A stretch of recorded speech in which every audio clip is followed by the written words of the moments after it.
Sí se puede. Casos de éxito latinoamericanos en innovación. José Luis Giammattei, co-founder and CEO, Applaudo, El Salvador. Co-founder El Salvador. Guillermo Carey, partner of Carey and Company, Chile.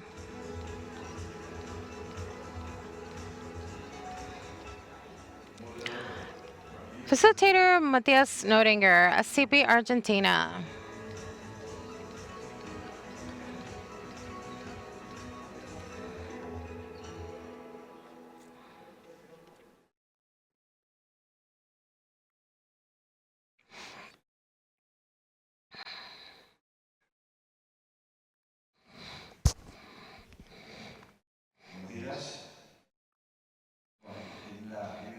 Good morning. Such a wonderful turnout and such a great time to be here. I only wanted to open by saying thank you to the local group, to our local host, who welcomed us, magnificently. And this that CP has, it's just this opportunity to come to the seminars. And I think it's not only an opportunity to come see other dear colleagues, but also to come and see new countries. I think I was here last time in '95. I don't want to pretend that I'm young, but anyway, I am. We're very pleasantly surprised, and it's not only a wonderful welcome, but just seeing these wonderful, amazing countries that have so much to show.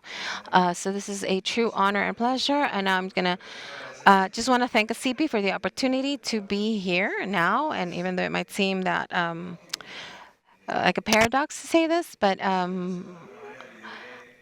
more or less led the charge for this academic program, and it's not my style to kind of come up here and make myself be in the panel, but I really insisted that I wanted to be here, and my colleagues also motivated me to be here in this first panel, and it's an honor, and I just didn't want it to, I didn't want to not mention it, and I'm not going to go into major detail, but we have two wonderful panelists. I don't have that much to say, but um, I just wanted to highlight something, and that's just that a few years back, right after pandemic, these seminars, because of their format and the technical quality of their speakers, forced us to have online panelists. You know, we had to have some people participating remotely, and we accepted this because we realized this was the context of it all, and this is the first time that we have every single panelist in situ here in El Salvador. And what I'd like to highlight about that is not only the presence of our panelists here and the delivery that could take place when in person. I think it's so important, and I think it's so much better when we do it online. But the fact that everybody's here finally, and then we'll be able to share coffee breaks and the socials and the dinners. You know, yesterday, last night, there's so many of you who were there interacting with, the CP members. I think that is the most important thing of it all, because we're able to network to create these links, because there's so many things to discuss that may not necessarily be discussed online, and there is such an added value to a CP. A CP has, the academic side of things, if every single panel and academic excellence, but also have the opportunity to share and mention these messages and just guide us throughout every event they hold. So that's a little bit what I wanted to say, and I'm going to introduce our two panelists. First, our dear Kino, who is very successful a local entrepreneur, José Luis Giammattei, if you'll allow me.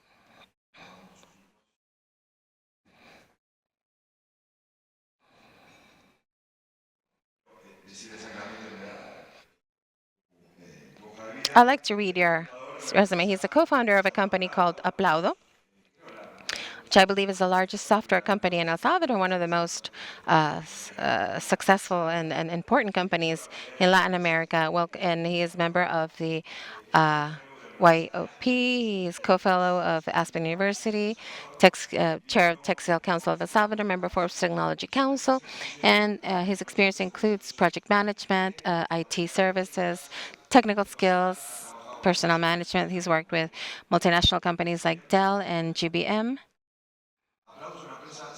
Applauso is a leading Salvadoran company for software development, developed incorporated in 2013, and specializes to help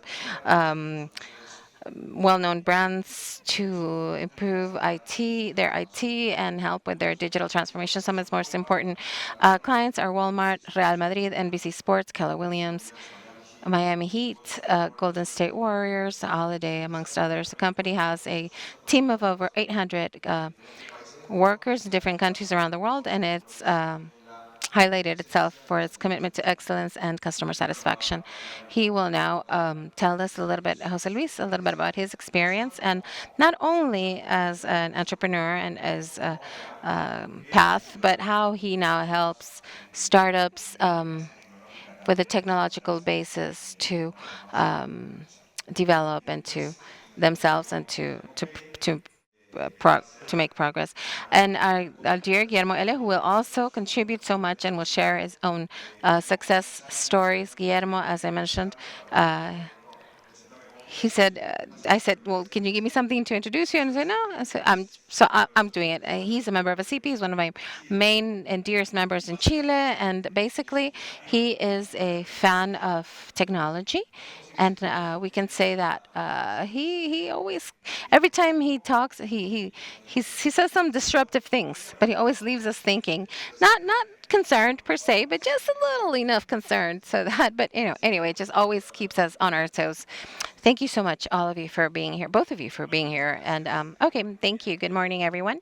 For me, it is a true honor being here in this panel and participate with you, share this experience. I'm not going to deny that I'm a little bit of a fish out of water right now. It's out of my comfort zone to speak to you know, law professionals, but I believe that this is a very important audience. And so when I was asked to be a part of this panel, ordinarily I start with sharing my story with other entrepreneurs, people who are interested in just stepping out of where they are and their comfort zones and just start something new. But I think it made a lot of sense to me that the professionals that are here are a very important part of doing this, of this ecosystem of entrepreneurs, the growth of companies.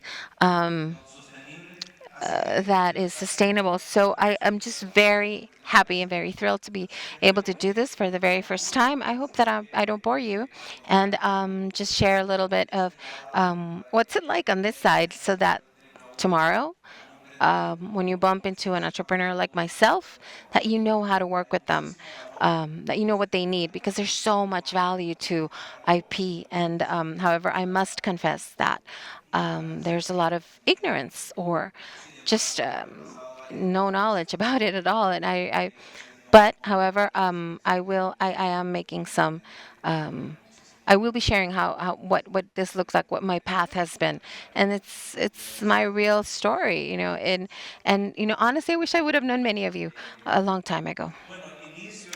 I'd like to begin by saying that, well, I was already introduced. Besides being an entrepreneur, I enjoy extreme sports. I'm a father to three daughters. I am married, so I live with four wonderful women, but it is a female's household.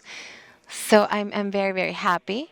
And I think they're the ones that give me the energy and the motivation to get up every day in the morning, happy to go to work, get to work. And then my 12 years path, I had the honor of starting this company. I didn't do it on my own. I began with two co-founders, one who, may he rest in peace, he had an accident 2 years ago, which unfortunately was fatal. And it was something that is extremely difficult for me and for all of us. But with Scott, we continue to move forward with our company. And even in spite of everything, we have managed to continue to move forward.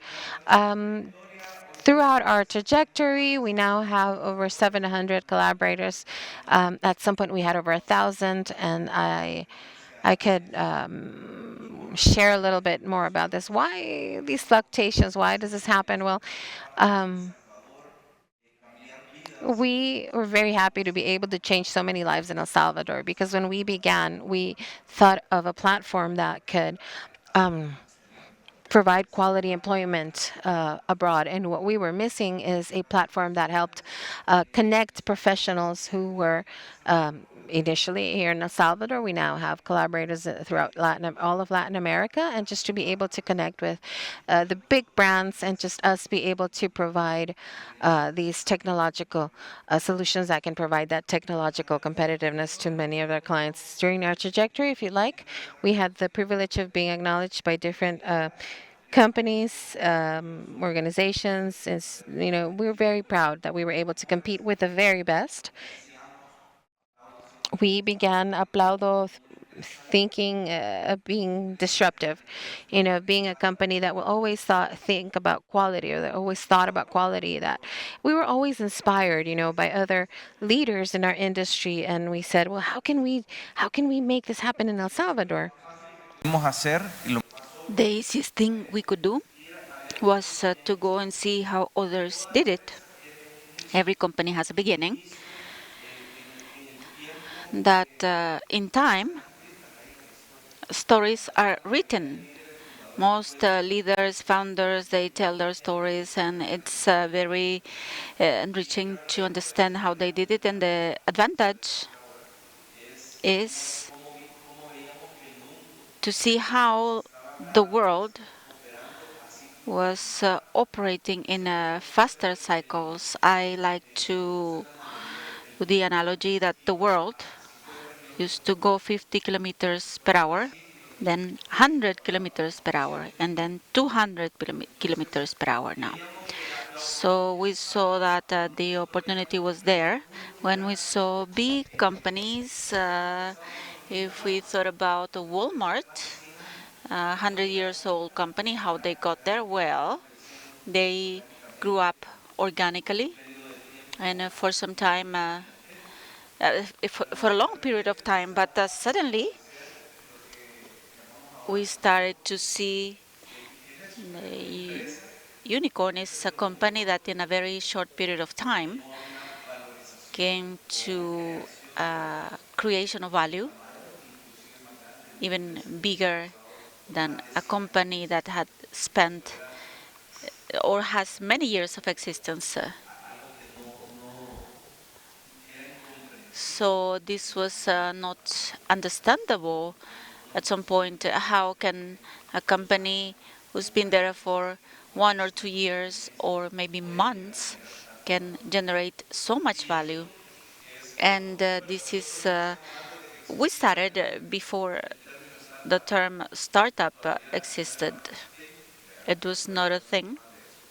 I will talk about that, but I will tell you what was the big enabler during our trajectory in 2013. We started basically, we were not entrepreneurs. We were collaborators. So we met at Dell, and we learned because Dell opened up operations in El Salvador. Spot was someone that they sent from the U.S., and we joined in those first days of operation. I was a part of the initial team. Darwin came later, and we made a good friendship. And at that time, I was very passionate in technology. I have been someone very much focused on. I watch technology after work. I don't get bored. I am passionate by sports and technology, apart from my family, and we learned that there was the nearshoring model. What he did was to open a VP operation in El Salvador, and we would give services from here to the US and then to the rest of Latin America. And we had the opportunity to understand the market. At that time, we used to make Skype calls. Some of us experienced that time when conference calling started, video conferences. It was very difficult. It didn't work, but it worked well enough to start testing our service model. At that time, we started with an opportunity with Darwin. We didn't think of starting a company. We started for an opportunity to export technology services, and it was an outsourcing model. So we saw that Scott had made a connection with a company who needed developers, and they were providing services from India.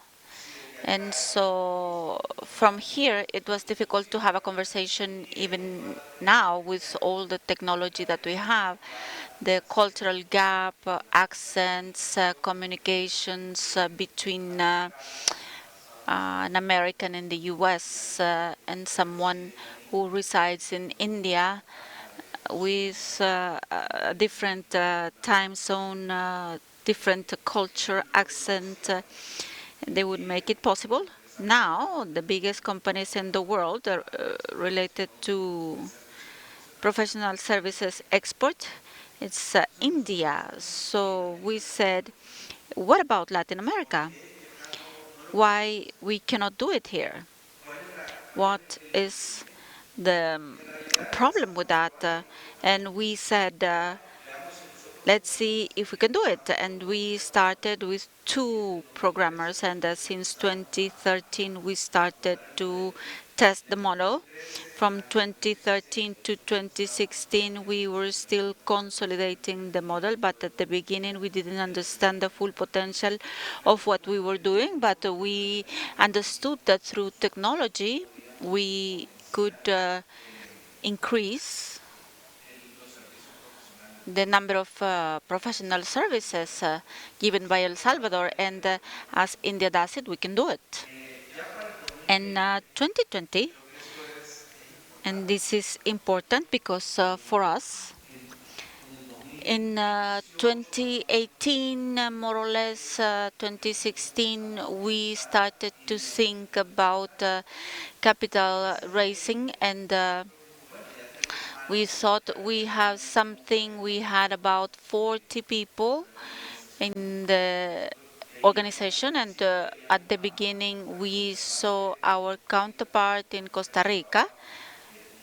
Costa Rica was far ahead of us, and there were many companies that were in 250, 300 developers. We said, wow, hopefully we will get there. And we started to see that Costa Rican companies, they were being bought by bigger companies. And at that time, we didn't have funding, formal funding through ecosystems like the ones we have now. There is a lot of way to go, but it wasn't there. So we said we need an investor. And for that, we started to understand how valuable intellectual property was. I remember that the first thing we started to think about raising capital, we never thought about intellectual property until we talked to the first investor and said, how are you protecting what you have? What do you mean? What do you mean? Everything is stored in a folder with a password. How can you guarantee, if I decide to invest, that your process that you have developed has a guarantee that is not easily being copied? And if we escalate this, how do I have a guarantee that this is unique? The brand is registered? No. So you are telling me that tomorrow somebody can register the Applaudo brand, and they will take something very important from your company. Wow. We hadn't thought about it. Since then, we had a different level of sophistication. We started to think we did not have an education and understanding. We knew how to do businesses, but we didn't know how to create companies. That was the truth. And in time, we focus on growing, basically defining a business model, this critical thinking, these recommendations, these questions led us to understanding an MVP. I have a defined business model. I know how to make money. It works. Now I just have to escalate it. And part of the basis was to become sophisticated. And as you can see in the story, we were the base. We found an investor and we focused on the fundamental thing so that we could escalate it. As you can see, it has been a story of a lot of growth that makes us very proud. And we understood what a startup was. Apart from everything I do, I am passionate about mentoring other entrepreneurs and understanding the difference, what is a startup and what is opening a new business, which is two important things, because nowadays in the entrepreneurial ecosystem, many people want to start a big company, but perhaps they don't qualify as a startup maybe. So sometimes it's good to go back and understand the definitions, and technology is a big enabler for a company to grow. But for that, there has to be a business model. So a startup is basically a company that has a business model with a technological tool. It can be escalated in an indefinite manner, and this is what we want. And we want to help. How can we identify it? Sometimes there are entrepreneurs and say, I would like to start a new company and it's an app. Well, but an app is not. Show me the business model. How are you going to make money? Because this is what you have to protect. How are you going to escalate it? Is given by technology, but your business model has to be something very specific. In the case of Google, which is an example that not many people discuss, was some code lines that enable them to search in certain sites. So it was an algorithm. We call algorithm so many things, but it was just a call to the database. It is just that. So how can a company, just by making some code lines, it became one of the biggest companies in the world? And they didn't start by saying, well, I have the best servers, I have an app. No, I have a code. I have a code that is more efficient than the rest. And so far, it's very difficult because you would think that, wow, this is perhaps easily replicated, but now Google continues to be Google because I think others get another search engine and they feel that it doesn't have the same quality. It's true. How can something so simple? There are many search engines, but not all of them have the same efficiency of Google. And protecting that, having protected that for Google, was the difference that marked their trajectory. So, talking about simple characteristics, I don't want to speak too much. You know about this. It's first high scalability that is accompanied by that it could be proven that the process can be replicated, and this can be given by technology, and that it has a global focus. The idea of startups, when you say, well, I want a company that is 100x, it should not limit it to my local market, because what will make me different is my capacity to sell it to the rest of the world, not only to my market. Because nowadays, if we open a company in El Salvador and we say that we are going to sell to El Salvador, they say, well, what's the GDP of El Salvador? What is the total addressable market? How many consumers are there?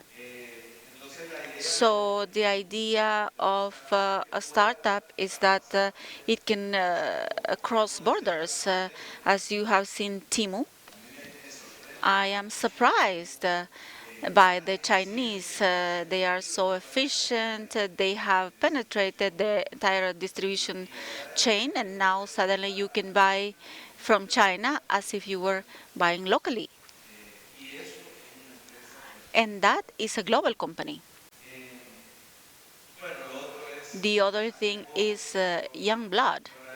I really think that sometimes naive thinking and inexperience have advantages, because sometimes you take more risks. I am a fan of Formula One. Who are fans of Formula One? Raise your hand. You've seen the Netflix series. I invite you to watch it. It's extremely exciting. And they say, well, how the best pilots are the youngest? It's not the most experienced, it's the youngest. So the rationale behind, well, the youngest, they are less afraid of dying. They think less about dying.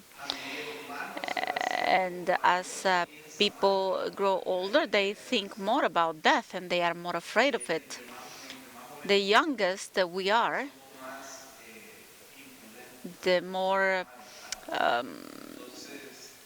say, we think less. So pilots take cars to the limit. They are close to death with this speed, and they do it because they are more reckless. So in business, the same happens. Those with more experience, we are more cautious. Experience makes us think about the consequence more. So I always recommend to have people that are young and not so young, so that you can have a combination between experience and new ideas, fresh ideas, because something could work. And history has given us lessons on how young people like Mark Zuckerberg, being a dropout, now has one of the biggest companies in the world. And well, the last thing, a startup needs to start with very little money. We have to be able to do it with little money. If we need $100 million to start our business, it's going to be extremely difficult to start. So that's where the dilemma starts. This is the powerful message that applies to all of you, to this audience. Why to protect, why to grow.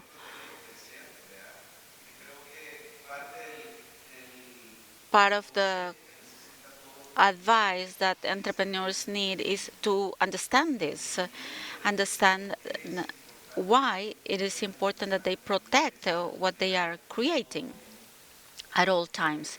Because nowadays, at the speed that things happen, we can see, and I think we see it. Now we see clones of things at a great speed, and We see ideas copied at a great speed. So cycles are being reduced. We used to have more opportunity to leave intellectual property as not as a priority. Now it's not an option. If we want to have investment in us, we need guidance and protection in what we are creating. Why to do it? Because we really need to transfer this guarantee that what we have created is not a copy. Sometimes investors want to know that what we did is not a copy. How do I know that what you are doing is being done by you only? Well, I have my certificate. It's not necessarily because we are going to have a legal dispute. A second order problem. If we get to a scale that deserves it, well, we are going to go to court if required.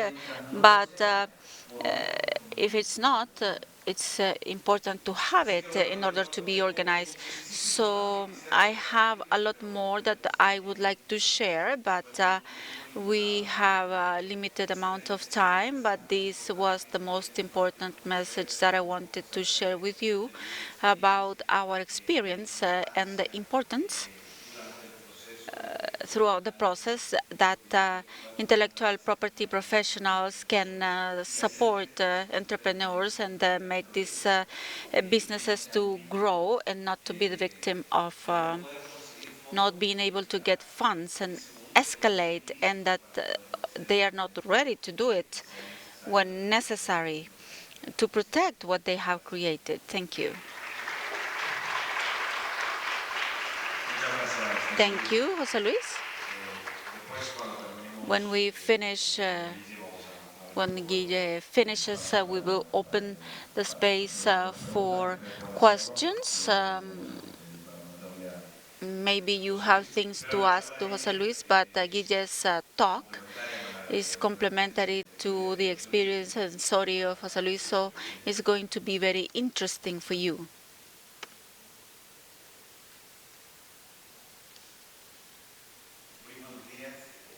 Good morning. Thank you for the invitation. I am very excited and optimistic, especially when I see the testimonies of José Luis and what we are seeing in El Salvador. One of the reflections after listening to José Luis, the director of registrations office, is that you can. And all of us have to hack the system. At the end of the day, a reflection that I would like to share is that it's not the companies, it's not the state. The innovators are people. And this means that we are the drivers of change. When AI comes, maybe it will help us to answer questions. Our practice has been focused on answering questions well, but there's nothing worse than answering well a bad question. So our scars, with that, we will be able to identify what are the questions that we and our customers have to answer. That's why we need young people, but young people need the old people because they are the ones who have the scars. In a world of AI, they'll suffer a lot. So out of the Applaudo learnings, learning lessons, and based on the experience that we have had, that perhaps many of you have, we will find certain common parameters that is key to understand so that we can provide value to our customers, and even any new business venture that we are conducting in our own companies. And these learnings, I think, have or provide a lot of context or depend a lot of the context that we are currently experiencing. We're no longer living in an age of change, but rather we are going into a change of times. The world can now be defined as high vitality, uncertainty, complexity, and ambiguity. We are all dealing with changes and scenarios. And so, as the Americans said, the good old days present a challenge, and it helps us understand our reality better. Secondly, we are in a digital world, real society versus digital society, and that is they mix, and we have to understand this new realities. I think that one of the most impactful things for me is that the axis of power are actually changing. It's no longer a government. It's no longer a president. It is the movements, the groups of individuals which are modeling behaviors thanks to this world of connectivity and AI. Of course, this is one of the things that we will be definitely discussing. Social disruption. These are one of the things that we'll be discussing as well. Pandemic. None of us, I think, could have believed that in such a short time we would have to experience so many things at once that would disrupt our lives. Um, Principles like democracy begin to crack, and the ability to of attend, the attention span of people lasts no longer than 5 seconds. So, fake news. What is that nowadays? Behavior patterns are being handled, and we don't know by whom. And finally, we are going from a world where the traditional principles were not questioned to a world where um, everything is questioned. Datacracy, and these things are very important. This makes it so that the world that Jose woke up on is a world where the rules of the game are different, and so we are now working with differently with each of our customers. We're accelerating the speed of our technological changes. Before, companies last 76 years. In 2000, it was 15 years. But now with IT, if companies don't adapt, they last a total of 6 years tops. What does this mean? That the capture of value for our customers to last less. When we focus on, well, I know that we focus on registering brands and patents, but sometimes we don't ask ourselves, okay, so what's going to happen in a scenario where the patent is granted when you're on version 12 of our customers' technology, and how are we preparing for this? I'm not saying that patents are not important anymore. Don't get me wrong, they are. It's just that we are too focused as attorneys on making, on the exclusivity of patents, when patents were born in a role that's eminently for technology transfer. And so the social impact, um, of having a company divulge their secrets, and that's going to have an exchange. And because you're going to share it with everybody else, they're going to give you a period of exclusivity. That's what they were created for. So, um, in this scenario, investors are going to ask, okay, but what is it?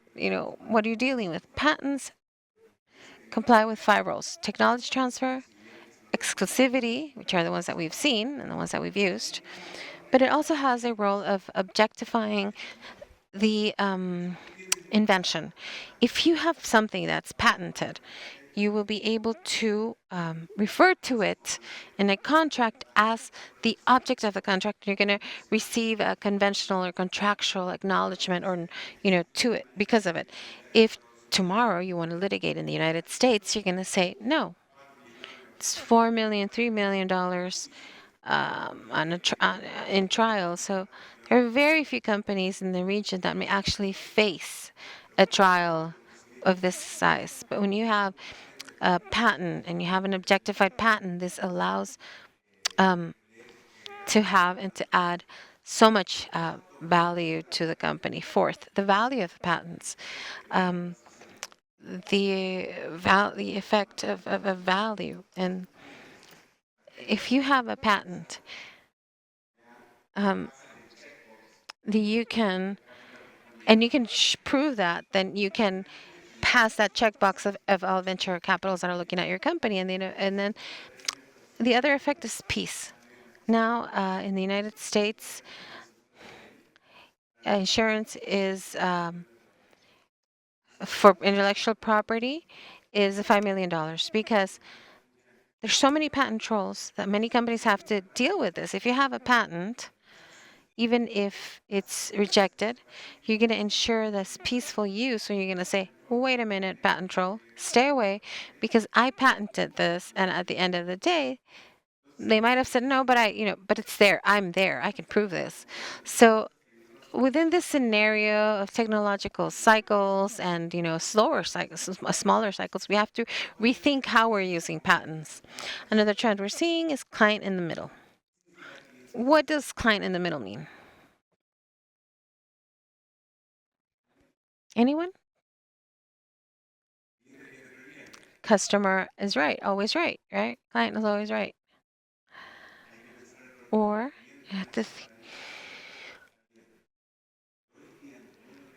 but nowadays in the technological world,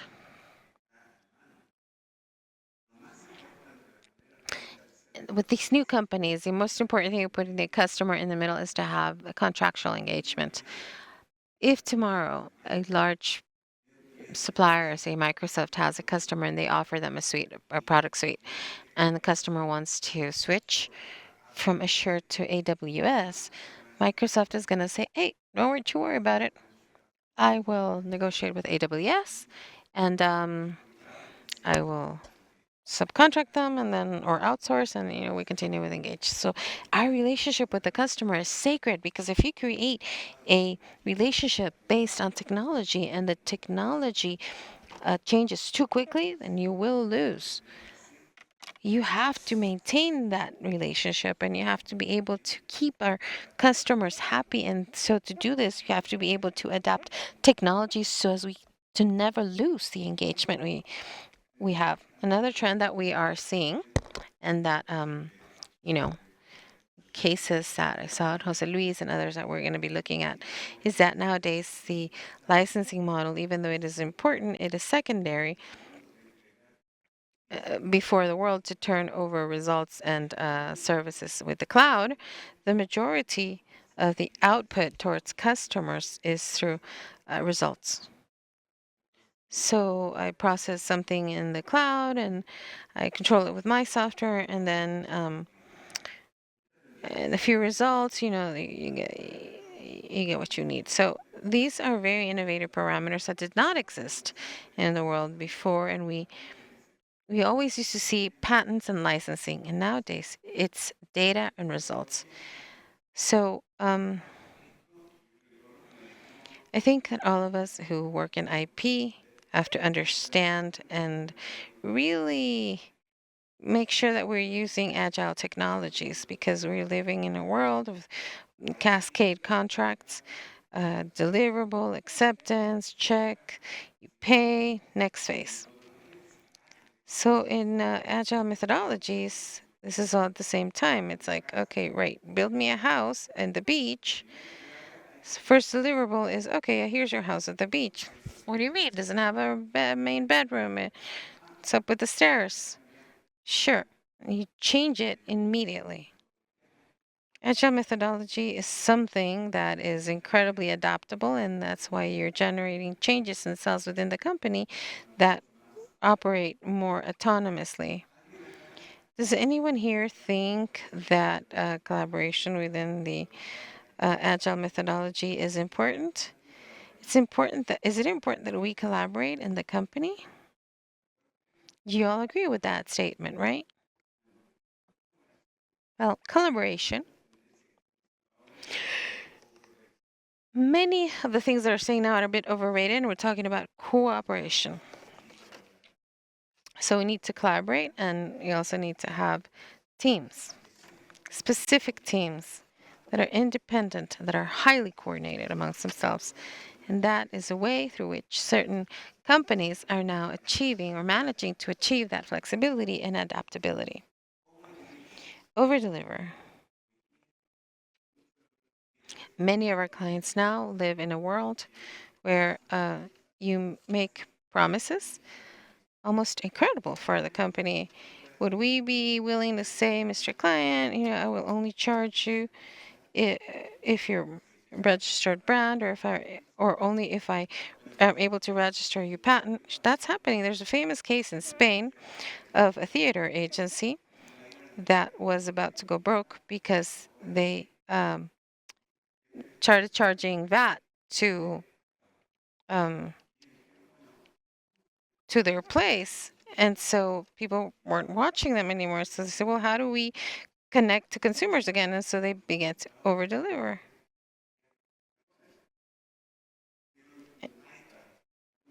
And so they put an iPad in each of the seats and they said it's a minimum payment of €1.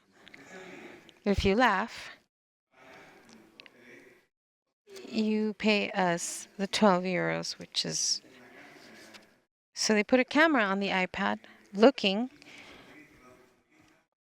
register your smile, and then so every time you laughed, you activated a charge in the software. And so with that, they began to over deliver. They began to charge a lot more. So AI, data, blockchain. This is a whole other lecture, sure, but because we are hacking the system, we're very close to our customers. There's only one. There's only one thing that as attorneys we can do better than the technology: how to connect the public good with metadata. So public faith is given by blockchain, and we can speak to this. If you unite a public faith with which blockchain with metadata, as we saw it in previous, then you have a smart contract. We have to learn about blockchain. And finally, the thoughts that Jose made at the end of their discussion. How are we going to protect in an environment where they're going to ask us for protection? Our solution is, okay, let's register the brand, let's maintain secret, let's protect the patent. And what we have to start thinking about how we're going to really capture goodwill. You're not now working protected by Apple patents, what screen you're using. Engagement with Apple is conducted through its brand. And so I think that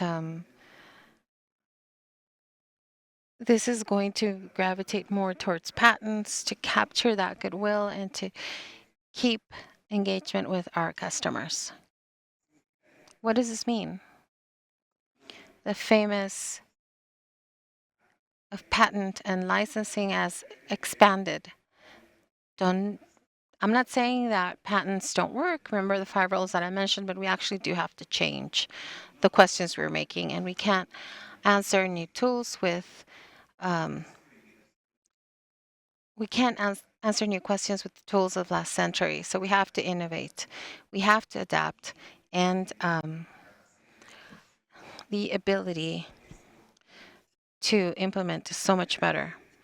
Before coming, I don't know. I planned this a while back, so I shouldn't have brought this picture. But whether we like him or not, he has been somebody that hasn't been afraid to make mistakes, and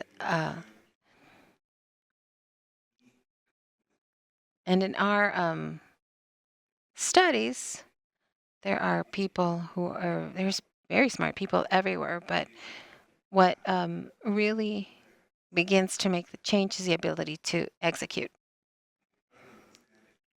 The director of our registry office said there's certain things that are more important than others, but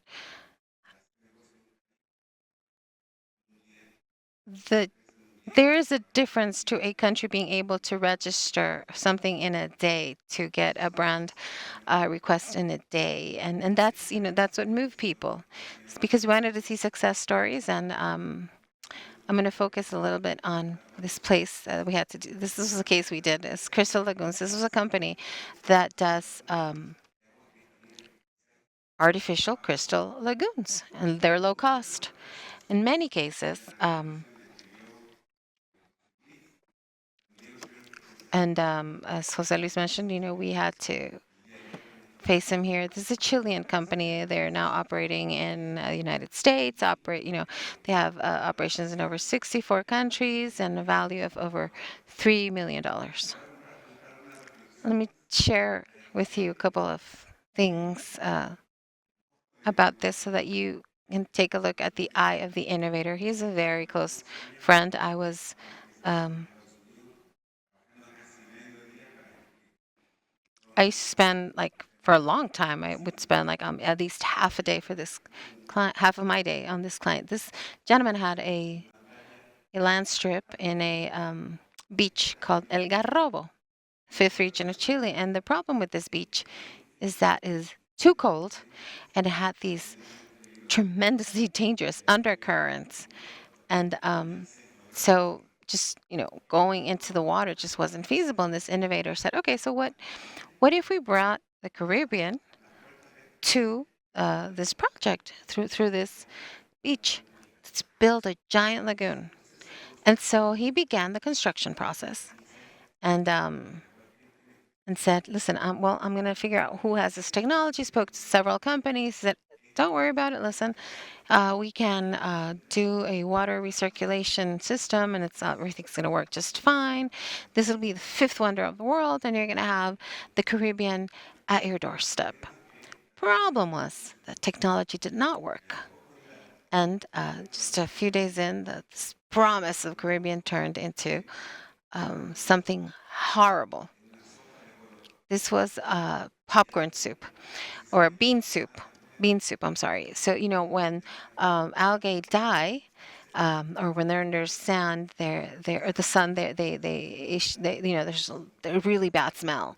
So all of these sauces started to come in, and he is a biochemist, right? And he said, okay, fine, let's save the world. He couldn't find them, and he said, all right, let's understand what's going on, and let's find these solutions. After a year and a half, he was doing really bad.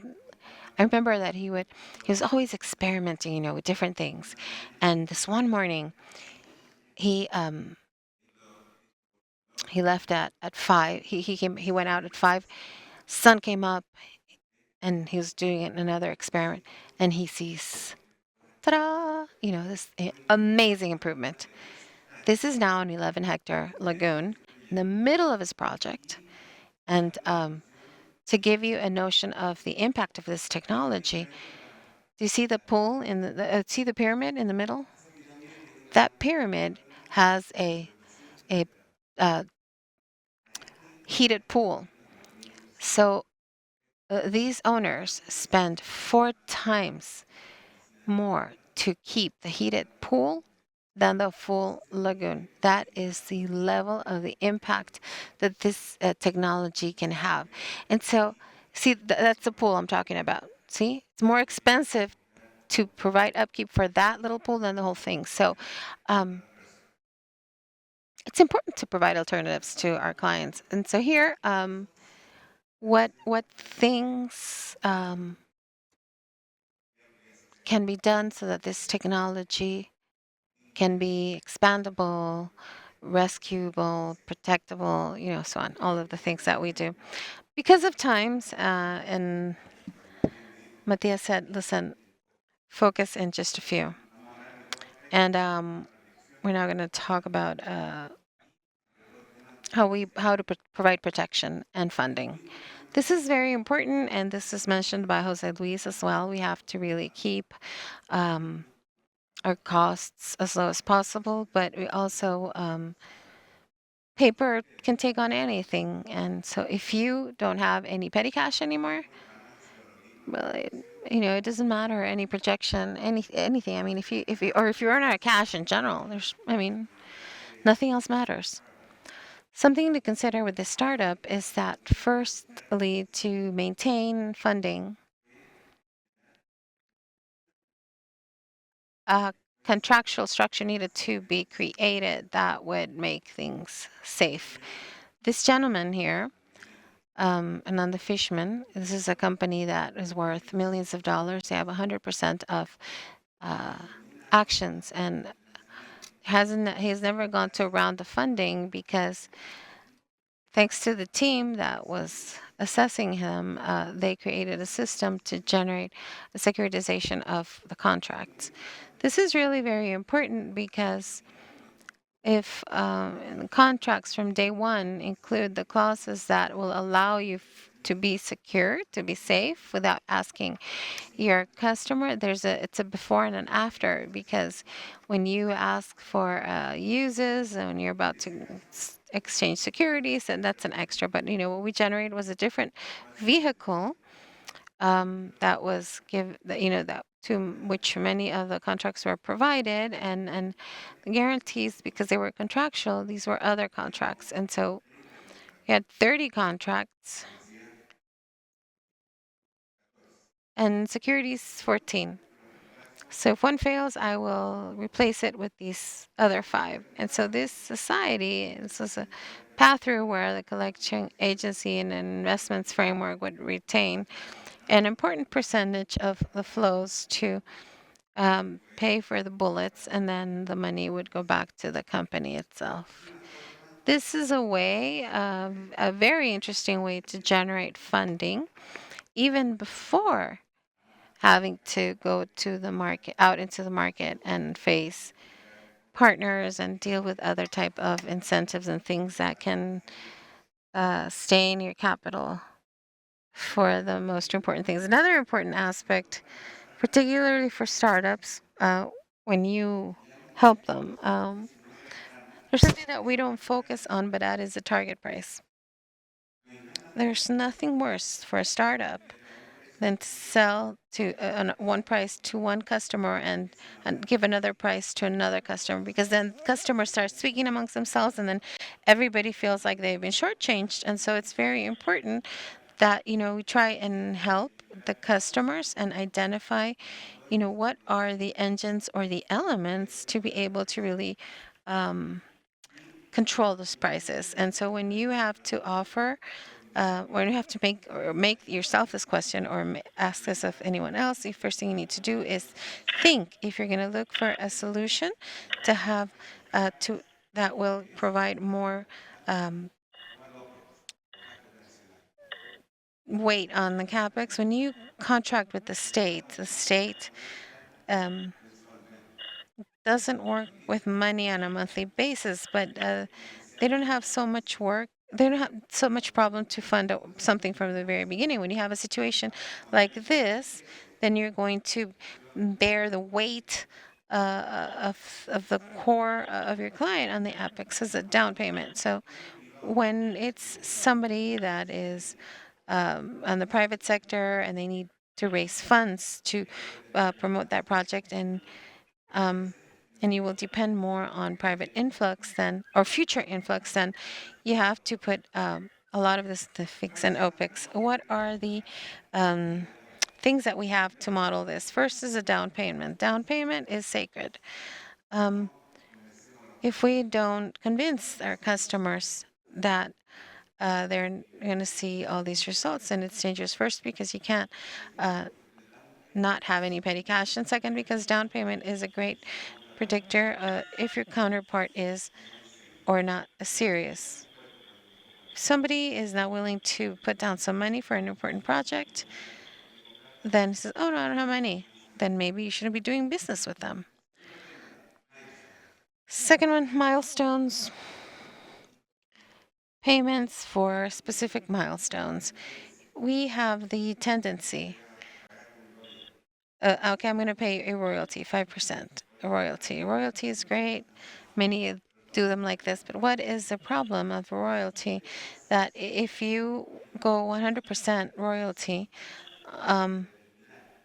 on things that are difficult to discern, financial institutions will never secure these contracts, or because they need certainty of when you will get the money back.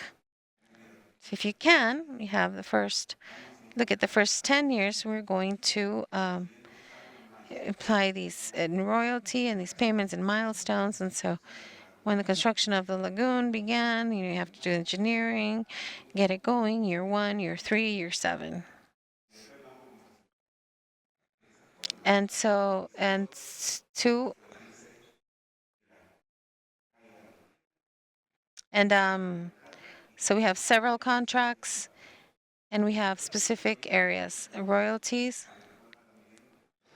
And so we can change things, maintenance, this is more OPEX. They said, okay.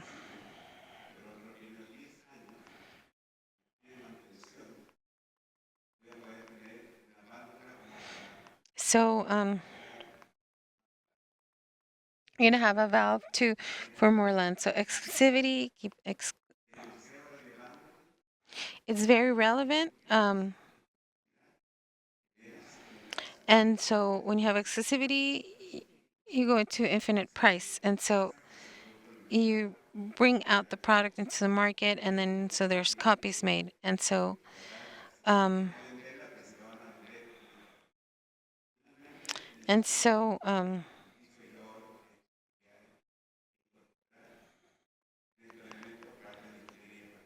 so we can incorporate different things, technology and so on and so forth. So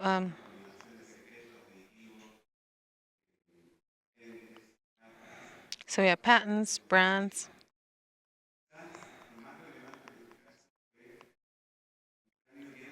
So you have a specific change, a practical change that can be in a paradigm. If you hand over the information for operation to every customer, you're going to disconnect from your product, because what's the easiest thing for the entrepreneur is fire and forget. Here we sign, here's a data pack, you can produce this and go forward. What are the problems with this? Well, first, stability of the product. When you hand over a data pack for everybody to operate specifically, you're going to have this and that experience. And so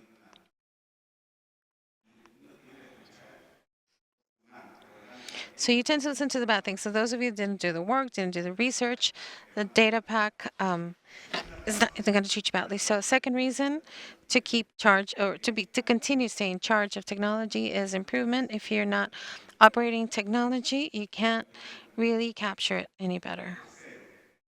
Third, if you don't operate the technology, the possibilities for others to learn and copy increase exponentially. In this case, what was done is you filled the lagoons with sensors, and nowadays all lagoons operate from Santiago de Chile, and so there is a combination of additives, pumps. All the clients do is clean the border and the bottom. The rest is done from Santiago, and that really it's not such an easy technology to copy, and that's why it hasn't been reproduced. Last thoughts on this, to return to Matías. Does anybody see any problems in this picture to build the for other clients? This is the main picture in every brochure, and nobody bought. Nobody was buying. What problem do you see? Where is the value proposal? in this picture? Where do you see the problem? The problem is that when a realty developer sees this, says, this is the most expensive piece of land that I have. Sure, San Alfonso works because the sea was very cold, but how am I going to use the best real estate to build a lagoon and not the buildings? So, I'm sorry, didn't get that. Okay, yeah, so we have to remove the ocean from there. Aquí It's here. I show you this because it shows the importance of the scars, helping clients not to focus on technology only, but to connect with the value proposal to the client. Is 1.5 hectares lagoon, 4 hectares of land that costed $22,000, and in a year they sold 850 apartments in green, because this ended up not being not a water business, but a business of improving real estate value. This is to help clients detect the value proposal, and a lot of publicity had to be done. No one was capable of finding this lagoon in the market until somebody in the communications company said, well, if we put this as a pool, the biggest pool in the world, and what's going to happen? How much is it? $8,000? You're crazy. How are we going to pay $8,000 for the World Guinness? And they said, let's try.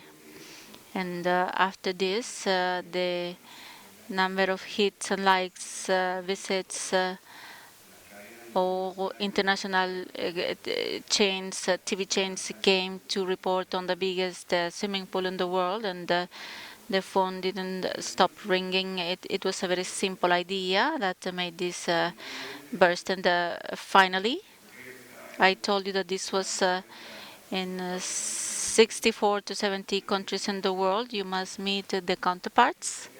The story is great. But this gentleman almost made me mad because he is sick, and in the negotiation he did. Why? He says no. The third day, the lawyer said, well, this doesn't mean no. This could mean no, yes, so that's Indian. And so we realized that we were not negotiating bad. This was one of the negotiations, and I finished with the message in the world that is coming. If we are not able to learn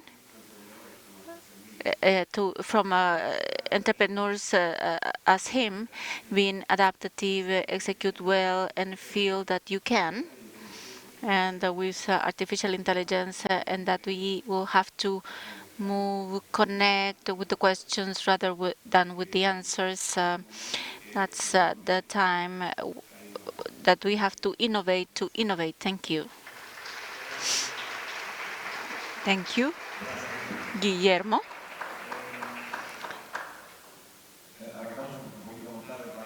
We started late, so we will try to shorten it a bit so that we don't complicate the agenda. We will open a short Q&A space.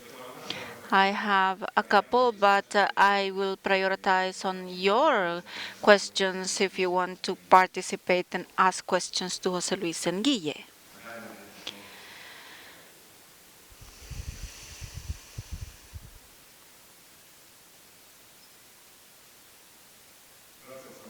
Thank you. Great. Great panel. It's been a great experience from both of you.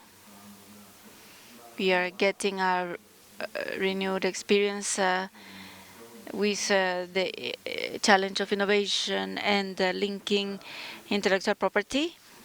And I'll go straight to the question. I'm not going to go around the bushes, but I want to ask Jose Luis, something related to the concepts mentioned.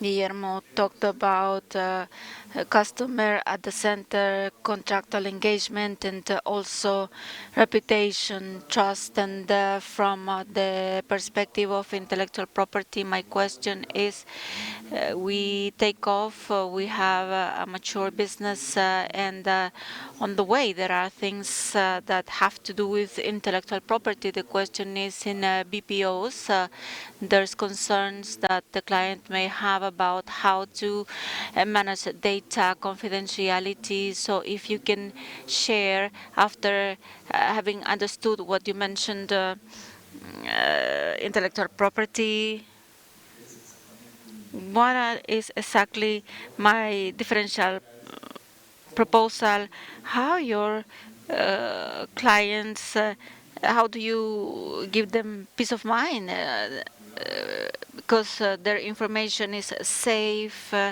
internal aspects with workers, if there is exit interviews to secure destruction of confidential information. Let us know about that once you have become mature in the business. Thank you, Marco, for the question. I think this is fundamental. We, as a service provider, we create. What we do, in summary, is we co-create. We have most of our customers, we give them development services, and we are constantly creating intellectual property. So our client Walmart, we made a model to visualize data, a closing modality. They used to take almost a month in a closure, reduced to less than 2 days. And these are things that they somehow, just for you to have some context, so Walmart is not only a retailer, they have a bank, a distributor, they are an extremely big company. So in one of the divisions where we work with them, this behaved more like a financial company towards the inside. So they have the capacity and they think like that, giving this example, but most of the clients work like this. They are creating, we are creating along with them some new processes, automation processes that they want to register and keep the intellectual property in case they want to commercialize things in the future. So part of the demands is how can you give me the peace of mind that this belongs to me. And we have certain certifications. So we have the security certification ISO 27001, which is one of the certifications that help us guarantee. We got it so that we could work in the banking sector. That's why I give you the example of Walmart, because they work as a bank internally.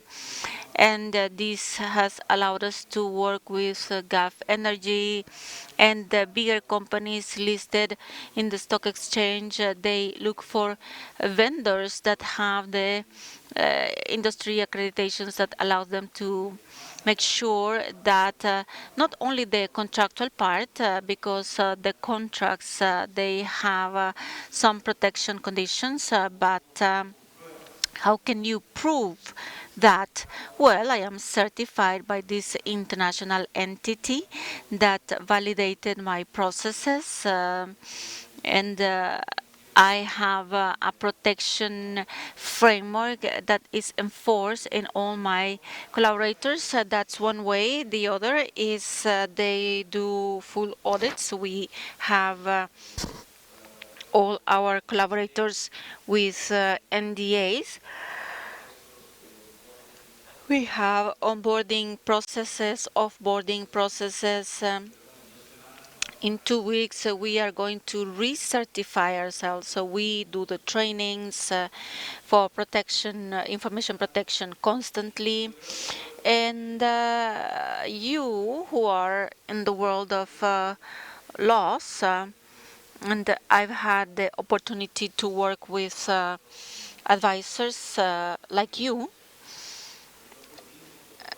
we ask any law firm, you know everything, I tell you client privilege, even in cases of litigation that we've gone through. And so we have these mechanisms that are not so different, where we can guarantee to the counterpart the protection of data through certifications, internal processes, which are key to show these good practices. Great presentations. I have a question. I was talking to Martin. The project started as an artificial lagoon, right? And at the end, you use the Guinness brand as a motivating marketing force. And then it changed to the biggest artificial pool. So the concept changed from artificial lagoon to biggest artificial swimming pool is not it's no longer an artificial lagoon, right? A good question, and it's you're very perceptive, because the company has tried from the beginning to define itself and create a category of artificial lagoon with crystal clear water, and the Guinness was very circumstantial, because they didn't have the category of the biggest artificial lagoon in the world, because it could be anything. But since it had crystal water, we used this resource to present it as the biggest pool in the world. And present it as a swimming pool is a problem, because you fall into the pool regulations, and this is an artificial lagoon that fulfills the direct contact regulations. If it were a pool, then regulations are there. They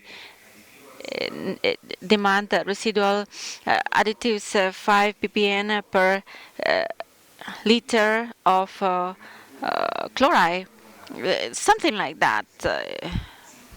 If you have to apply residual additive, it's tons of additives, and swimming pools, they demand to recirculate water at least 7 times a day. To recirculate a lagoon like this, you probably needed a nuclear plant, because this does not recirculate the water. So what could look very good in terms of marketing as the biggest swimming pool of the world, it was a regulatory mistake. We never talked about the swimming pool. We talked about crystal water lagoons in 2007, and it was. And this is a surf question. Waves like Wave Garden, they are in the whole world. So it was a technology innovation.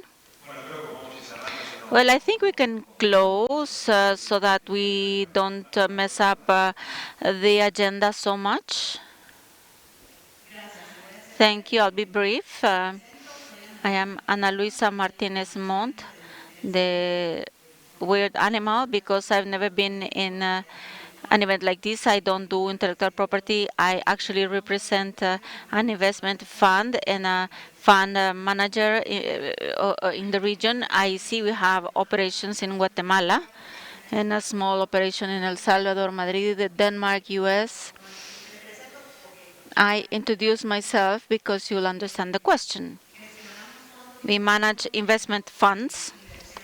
We have investments in private equity, venture capital, infrastructure, energy, and one of the biggest challenges in this type of business is raising funds, raising capital. And we have a huge challenge of going to the banks. We have made public emissions of capital raising. We have private emissions. So this is the big challenge. And you mentioned and that another way to fund is securitization. Is something that has been done. It's not clear if what you recommend is that within the social pacts there is a clause that allows to do securitization so that partners understand that before giving away profits, these flows will be marked, or it's what is the recommendation? Because in all countries, the challenge is funding. We thought about it as a way of securitizing contracts with clients, and there is a license in the technology so that they can build and operate a lagoon. And in these contracts, which are a mix of licenses, supplies, you put the clause of securitization.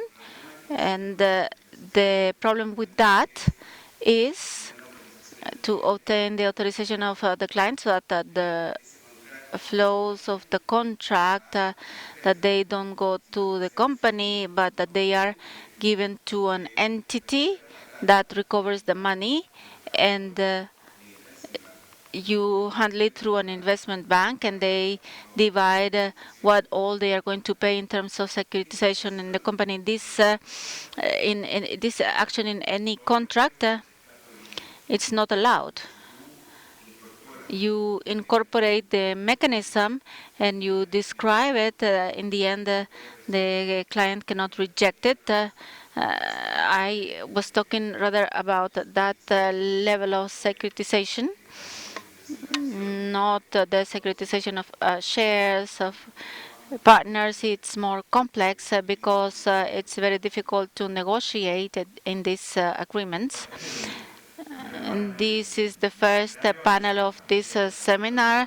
I launched the topic. All these topics will be discussed more in detail today and tomorrow, and you will get a lot of answers to your questions, and you will have the possibility to ask about these topics. Thank you, José Luis and Guille, for your presence, preparation, and the effort to do it. Very much appreciated, and thank you for your attention. And we will go to the coffee break. Final message, if you a message from ASIPI. The social committee is doing a fundraising for a local charity with Fe y Alegría. There is a QR code that we will share it, and we will have it in the secretariat table. You can scan it, and you can donate through PayPal.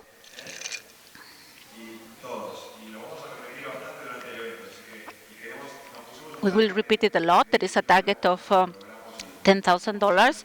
We will see if we can achieve that number, and we will see if we can make a difference locally. We will have a short coffee break. Thank you.